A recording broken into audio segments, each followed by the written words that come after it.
Everyone, welcome back to our channel Ritu dot. So কেমন আছো তোমরা? আশা করি সকলে খুব ভালো আছো।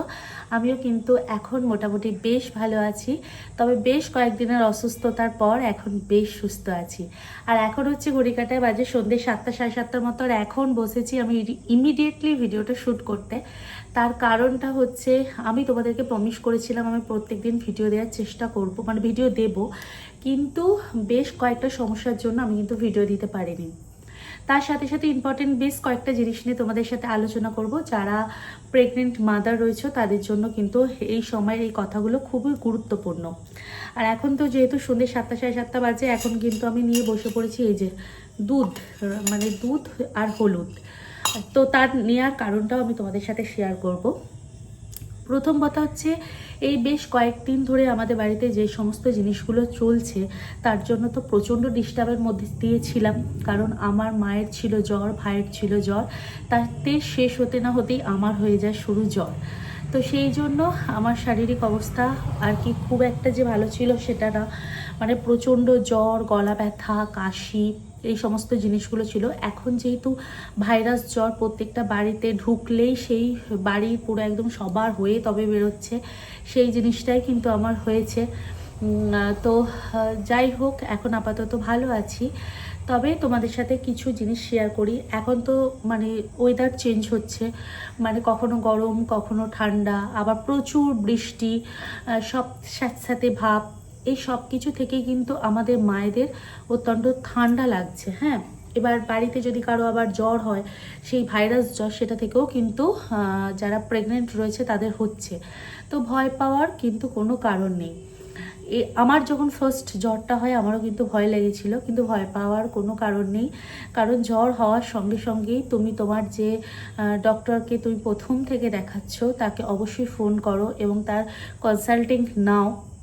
আমি যেটা করেছিলাম সেটা হচ্ছে, আমি আমার ডক্টরকে ফোন করি এবং ডক্টরকে বলি রীতিমতোভাবে যে আমার জ্বর এরকম এসেছে।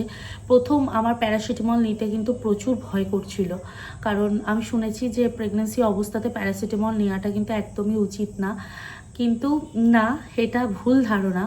যখন একজন মায়ের প্রচুর জ্বর ওঠে তখন কিন্তু তাকে প্যারাসিটামল নিতেই হবে, এবং প্যারাসিটামল সেটা ডক্টরকে জিজ্ঞেস করলেই ডক্টর কিন্তু তোমাকে সুন্দরভাবে দিতে পারবে। তো আমি ডক্টরকে জিজ্ঞেস করতে আমাকে কিন্তু ডক্টর 650-এর প্যারাসিটামল পুরো দিন থেকে রাত 24 ঘন্টায় দুটোই খেতে বলেছিল। তো প্রথম দিন তো আমি খেয়েছিলাম না, দ্বিতীয় দিন এত জ্বর আসে খেতে বাধ্য হই, তো একটা প্যারাসিটামল আমি খেয়েছিলাম। এবং তার পরের দিনকেই আমার ভিজিটিং ছিল, তো আমি ডক্টরের সঙ্গে দেখা করি এবং ভিজিট করার পর উনি কিছু অ্যান্টিবায়োটিক দিয়েছিল যেগুলো আমার প্রেগনেন্সি অবস্থার জন্য অত্যন্ত দরকার, এবং গলা ব্যথা করেছিল প্রচুর, তার জন্য অ্যান্টিবায়োটিক দেয়। তো সেই অ্যান্টিবায়োটিক মানে আমার শরীরের জন্য যেটা ভালো সেটা কিন্তু দিয়েছিল। তো আমি সেটা খেয়েছিলাম। নেওয়ার পর আমি কিন্তু 3 দিন পর যথেষ্ট সুস্থ হয়ে গেছি। তাই যে সমস্ত প্রেগনেন্ট মহিলাদের জ্বর আসবে বা সর্দি হবে বা কাশি হবে, অনেকেই হয়তো এই জিনিসগুলো নিয়ে ভয় পায়, কিন্তু ভয় পাওয়ার কোনো কারণ নেই। কারণ তুমি তোমার ডক্টরের কনসাল্টিং নিয়েই তুমি যে কোনো জিনিস করতে পারো। তো আমিও দেখিয়ে আমাকে মেডিসিন দেয়, আমি মোটামুটি এখন ভালো আছি। এবার সমস্যা যেটা দেখা দিয়েছে সেটা হচ্ছে, বেশ কিছুদিন আগে একটা ভিডিওতে তোমরা দেখেছো আমি কিন্তু ইউএসজি করতে গিয়েছিলাম। আমার কিন্তু ইউএসজি রিপোর্ট খুব একটা ভালো আসেনি, মানে খুব খারাপ আসেনি, কিন্তু খুব যে ভালো এসেছে সেটাও কিন্তু আসেনি। তো ইউএসজি রিপোর্ট নিয়ে আমি ডক্টরের কাছে যাই দেখাতে, মানে তারপর ডাক্তার যেটা বলে সেটা শোনার পর তো আমার মাথার উপর বাজ ভেঙে পড়েছে, প্রচুর ভয় পেয়ে গেছিলাম আমি সেই মুহূর্তে, এমনকি আমি 3বার জ্ঞানও হারাই।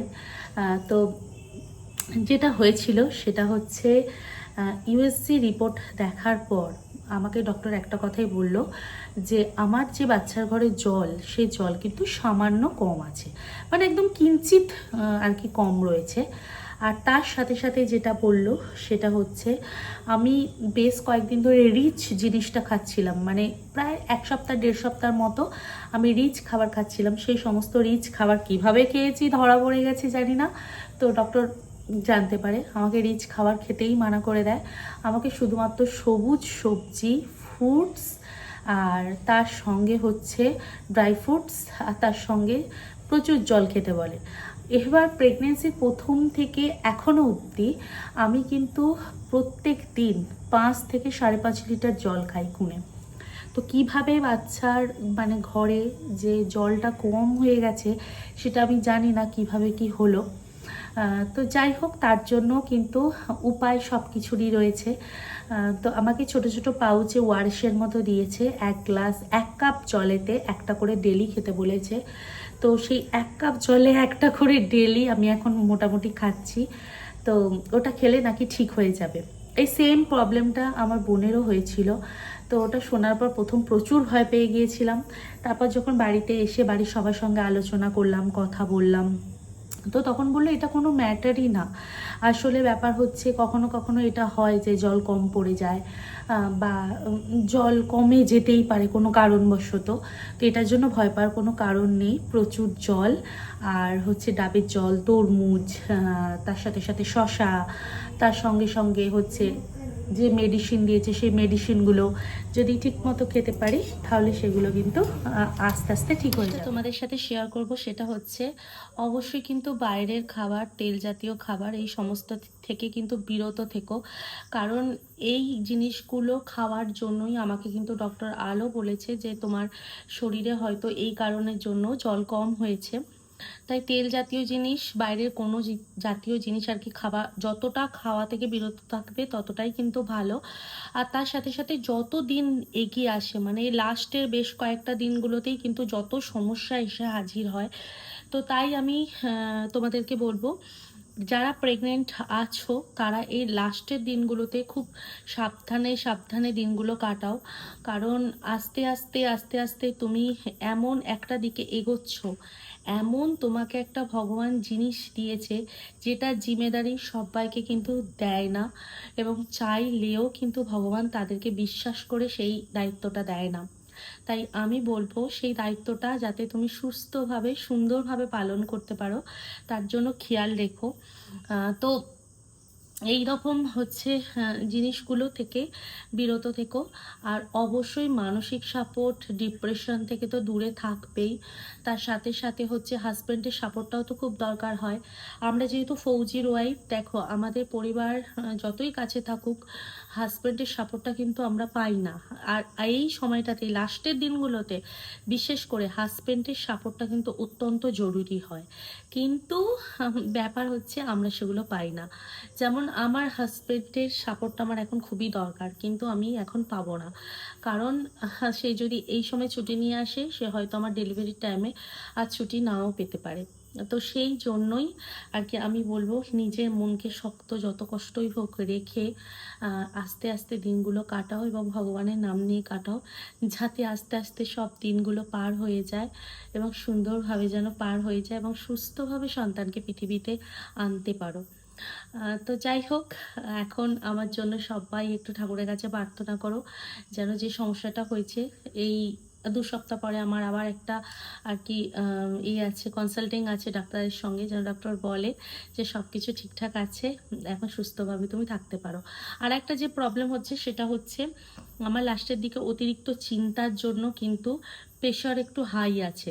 হ্যাঁ, আমার প্রেশারটা মানে অনেকটাই হাই রয়েছে। তো এই প্রেশার হাইয়ের জন্য মূল কারণ হচ্ছে নুন খাওয়া।